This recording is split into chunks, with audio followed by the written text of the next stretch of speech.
दिवसापासून अतिवृष्टी सदृश पाऊस चालू आहे. रेड अलर्ट असेल, ऑरेंज अलर्ट असेल, अनेक ठिकाणी जाहीर केला आहे. अनेक शेतकऱ्यांच्या शेतात पाणी साचलेलं आहे. काय आपल्याकडे नाव असणार आहे, काय आपल्याकडे महसूल विभागाचं नियोजन आहे? जुन्नर तालुक्यातील सर्व नागरिकांना सर्वप्रथम तर नमस्कार. जुन्नर तालुक्यामध्ये जो अतिवृष्टी पाऊस चालू आहे त्या पर्जन्याच्या अनुषंगाने तालुका प्रशासन म्हणून आपल्या सगळ्यांना आवाहन करण्यात येतं की जिथे धोकादायक परिसर आहे, धरणातनं पाणी सोडल्यानंतर नदीला वाढणारं पाणी असेल किंवा जिथे अतिवृष्टी होते आहे, जिथे भूस्खलन होण्याचा धोका आहे, अशा ठिकाणी नागरिकांनी कृपया थांबू नये. तिथले स्थानिक प्रशासकीय अधिकारी आहेत, त्यांच्या मार्गदर्शनाखाली आणि सूचनांप्रमाणे सुरक्षित ठिकाणी आपण स्थलांतर करण्यात यावं. अतिवृष्टीमुळे जे काही आपल्या घरांचं, गोठ्याचं, शेतीचं, पिकांचं जे नुकसान झालेलं आहे त्याबाबत आपण तिथल्या स्थानिक क्षेत्रीय अधिकारी यांना ते निदर्शनास आणून द्यावं. त्याची योग्य ती नोंद घेण्यात येईल आणि प्रशासनाला या अतिवृष्टीमध्ये ज्या नैसर्गिक आपत्ती निवारणाच्या गोष्टी करायच्या आहेत त्यामध्ये सर्व नागरिकांनी सहकार्य करावं अशी माझी नम्र विनंती आहे.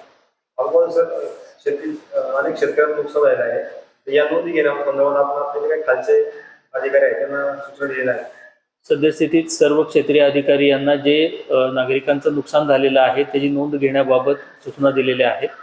परंतु सद्यस्थितीत जो पाऊस होतो आहे त्यामध्ये आपल्याला जीवितहानी टाळणे किंवा कुठल्याही प्रकारची जीवितहानी न होऊ देणे हे आपलं प्रथम कर्तव्य आहे.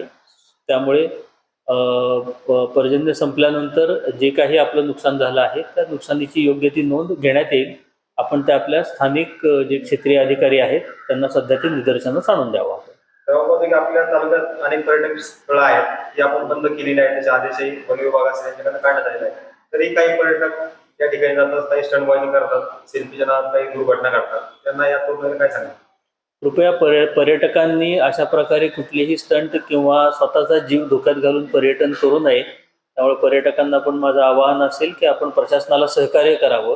त्याचबरोबर जे कोणी या नियमांचं उल्लंघन करतील त्यांच्यावर कारवाई करण्याबाबत किंवा अशा पर्यटकांना तिथं या धोकादायक ठिकाणी जाण्यापासून आळा घालण्याबाबत संबंधित पोलीस यंत्रणेला योग्य त्या सूचना आमच्याकडून दिलेल्या आहेत. तालुक्यात अशी काही धोकादायक परिस्थिती आहे, काही ठिकाणी गावांचा संपर्क तुटलाय किंवा असं काही आपल्याकडे नियोजन करण्यात? सद्यस्थितीत अशी कुठलीही परिस्थिती आपल्याकडे नाही.